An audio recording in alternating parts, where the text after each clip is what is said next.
Right, so we've just explored how Parmenides' ideas rippled through later thought, influencing figures like Plotinus and early Christian thinkers. Now, let's rewind and really dig into the core of his philosophy itself. What exactly did this ancient Eleatic poet-philosopher claim about reality? At its heart, Parmenides presents a radical thesis that what truly exists, what he calls being, is fundamentally singular. It's not some messy collection of things, but one unified, eternal substance. Think of it as the ultimate isness. And this being isn't just any old thing, it has some seriously impressive credentials according to Parmenides. It's ungenerated, it didn't pop into existence. It's imperishable, it won't fade away. It's constant, indivisible, and completely self-contained. No change, no parts, just pure unadulterated being. This is the bedrock upon which his entire philosophical edifice rests. Now, Parmenides wasn't alone in thinking about these things. Enter Alexander of Aphrodisias, a later philosopher who tried to poke holes in Parmenides' logic. One of Alexander's main targets was Parmenides' argument against motion. Parmenides basically said, if being were to move, it would have to leave itself behind, right? But since it can't lose itself, because it's imperishable, it must be unmoving. Alexander, however, throws a wrench in the works. He argues, hold on, that only applies if we're talking about changing the very essence or substance of something. Think about changing color or size. Does changing color mean the object leaves itself behind in the same way moving does? Alexander suggests Parmenides' proof only strictly holds for a specific kind of change, not all kinds of alteration. But Simplicius, our commentator, adds a crucial point. While Alexander might be technically correct about the scope of Parmenides' original argument, he misses the bigger picture. Parmenides was likely targeting any kind of substantial change leading to non-being, which is impossible for the true one. Alexander wasn't done yet. He also tackled Parmenides' claim that being is uniquely one. Alexander used a logical rule. If two things have different descriptions or accounts, they must be different things, and different things are separate. So, he argued, if Socrates the musician is different from Socrates the white man, then Socrates must be separate from himself. Sounds absurd, right? But here's where it gets interesting. Simplicius points out that Parmenides himself wasn't ignorant of this kind of distinction. Look at his description of the one being. It's entire, unique, unmoved, and ungenerated. These are multiple attributes, yet they all belong to the same single entity. How? Because they are unified within the one. The difference isn't in the subject. Socrates is still Socrates, but in the accident's whiteness. Parmenides, by predicating so many things of the one, implicitly showed its unity despite the multiplicity of its characteristics. He just didn't spell out the exact logical rule because, as Simplicius notes, the ancient philosophers were often quite concise, relying on shared understanding rather than laying every step bare. Then there's Porphyry, another important figure, who claims Parmenides had another argument up his sleeve, one based on dichotomy or division. The idea seems to be that you can keep dividing reality in half, and since you can't divide something infinitely without hitting nothing, reality must be fundamentally undivided and therefore one. Porphyry presents this as Parmenides' method. However, Simplicius raises an eyebrow. He's skeptical. Hold on, he says. Is this really Parmenides, or is this more like Zeno's famous paradoxes, like the dichotomy paradox? The evidence is thin. No such argument pops up in the fragments we have of Parmenides himself.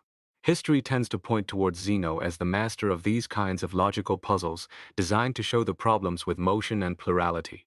So while Porphyry attributes it to Parmenides, Simplicius wisely cautions us to be cautious about assigning arguments to philosophers based solely on later interpretations.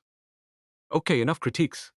Let's try to get back to what Parmenides himself actually believed about this mysterious one being, according to Simplicius's interpretation. What is this entity, fundamentally? First off, it's not something that came into being or will go out of existence. It's eternally present. Secondly, it's definitely not physical in the way we usually think of things. It's not divisible like a body, unlike the heavens or spheres mentioned elsewhere. It's not psychic or animated, unlike souls or spirits, because it's unmoved. And crucially, it's not just a mental state or intellect. It's identical with intellection and the intelligible object of thought. It's the very source of understanding. It's also not some vague common property, nor is it an individual thing with accidents. So, what's left? Simplicius concludes. It must be the intelligible cause, the ultimate source, containing everything in a unified way before it's differentiated. It's the foundation of intellect and intellection itself. Think of it as the perfect, indivisible blueprint from which all else is derived, though never truly separated from its source. So how did Parmenides' successors, Plato and Aristotle, handle this formidable doctrine? Did they reject it outright? Not entirely. Both saw value in Parmenides, even as they developed their own systems. Plato, for instance, famously praises Parmenides in the Theaetetus, calling him deeply wise. He even stages the Parmenides dialogue where the young Socrates learns profound lessons from the old Eleatic. Plato takes the core idea of the one, but then famously splits it into the forms and the world of ideas, arguing that being and the one aren't quite identical. Aristotle, too, acknowledges Parmenides' brilliance, suggesting he saw further than the earlier natural philosophers. He engages deeply with Parmenides' ideas, particularly the concept of the one as intellect and the fundamental principle of non-contradiction. Interestingly, Simplicius sees both Plato and Aristotle as ultimately beneficial critics. They didn't just tear down Parmenides. They built upon his insights, clarifying and expanding them, thus preventing future thinkers from getting lost in the initial puzzles he presented. They took his starting point and ran with it, shaping much of Western philosophy. Let's revisit one of Parmenides' central proofs: why being must be ungenerated. It's a neat piece of reasoning. Parmenides asks, where could being come from? Option 1, from what already exists, what is. But wait, if something existed before being, wouldn't that something be a different entity? And if it's different, how could it generate being? Parmenides seems to argue that for something to generate another, the generated must pre-exist in some form. So if being is the first, there was nothing before it. Option 2, from what does not exist, what is not. But hold on, Parmenides just argued that what is not is nothing. You can't make something from nothing. There's no material to work with.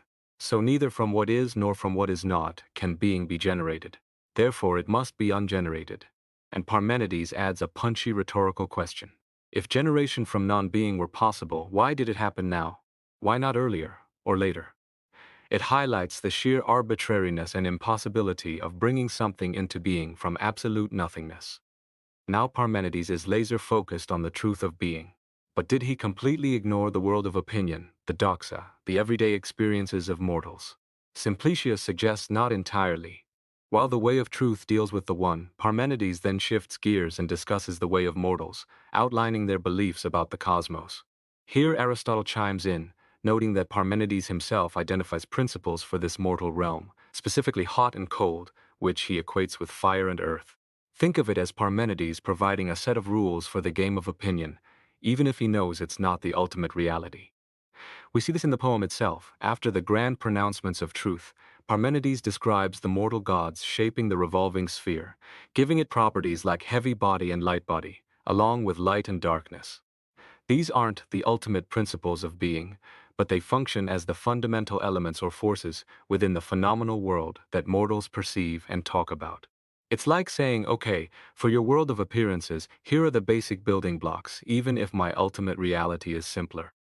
This leads us to perhaps Parmenides' most controversial move, his complete banishment of what is not. He literally tells his audience to shut up and stop investigating what is not. Why? Because for Parmenides, what is not is nothing. It has no properties, no reality, no meaning. It's like trying to describe a non-existent color purple unicorn. You can use words, but you're not describing anything real. To say something is not is just to affirm its non-existence. Therefore, asking questions about what is not is fundamentally misguided. It's like asking about the properties of emptiness itself. By rigorously excluding what is not from meaningful discourse, Parmenides strengthens his case for the singularity and totality of being. If there's no room for non-being, then being must encompass everything that can be said or thought. There's no gap, no other side to reality. And this exclusion of non-being naturally leads to the exclusion of the void, or kenon. If what is not doesn't exist, then the space between things, the empty space, also doesn't exist in a meaningful way. Parmenides reinforces this by repeating his command to avoid the path of inquiry concerning what is not. For him, reality is packed full, edge to edge with being. There's no gaps, no nothingness separating things. Everything is continuous, all together and indivisible. The idea of atoms floating in a void, completely alien to Parmenides' conception of a perfectly solid, indivisible, and unchanging reality. The cosmos, in his view, is not an empty space filled with things, but a plenum, a fullness of being itself. Fast forward a few centuries, and we find echoes of Parmenides in thinkers like Boethius. In his Consolation of Philosophy, Boethius describes the nature of God or the divine substance. He says it's self-contained, self-sufficient, neither spreading outwards nor taking anything in from outside. It's perfectly balanced and complete. And how does he illustrate this? By invoking Parmenides. He quotes the line from the poem, "From every viewpoint, like the volume of a spherical ball." Now, Parmenides used this image, but he immediately qualified it, saying the heavens aren't indivisible or perfectly spherical in the way he meant. However, Boethius sees in this image a powerful metaphor for the divine. Just as a perfect sphere is complete, self-contained, and rotates without changing its own form, so too does the divine substance encompass and govern the cosmos while remaining utterly unmoved and perfect in itself. It's a fascinating adaptation of Parmenides' imagery to express theological concepts. We also find brief mentions of Parmenides in later commentaries, often in astronomical contexts.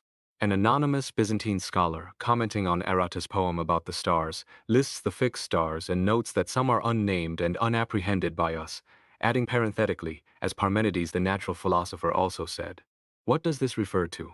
Likely, it's pointing to Parmenides' cosmology, where the celestial sphere carrying the fixed stars rotates around the central unmoving earth. The Byzantine scholar is acknowledging that Parmenides, despite his focus on abstract being, did offer a model of the physical universe, complete with its starry vault. Another anonymous Byzantine, this time in Scholia Marginal Notes on Basil's Hexameron, a commentary on Genesis, provides two specific details attributed to Parmenides. First, he quotes Fragment 16, where Parmenides describes the earth as rooted in water, eudrorizon. This is a classic cosmological detail, placing the earth on a watery foundation. Second, the Scholium states that Parmenides, along with Xenophanes, declared the earth to be unmoved. Again, this aligns with Parmenides' overall cosmology, where the earth is the stationary center of the universe, contrasting with the moving celestial spheres. These aren't core metaphysical points, but they show how Parmenides' poetic cosmology, presented under the guise of mortal opinion, was remembered and cited by later scholars for its specific astronomical claims. Alright, let's shift gears slightly and look at the commentary on Fragment 1, the opening lines of Parmenides' poem. This fragment sets the scene for the entire journey.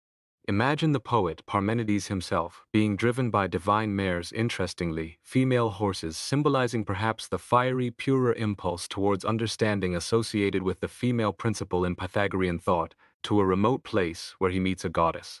This prologue is rich with symbolism. It's not just a travelogue, it's a metaphor for the philosophical quest itself.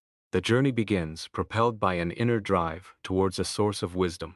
The goddess promises to reveal two paths: the way of truth, which is reliable, and the way of opinion, which is deceptive. This initial setup is crucial.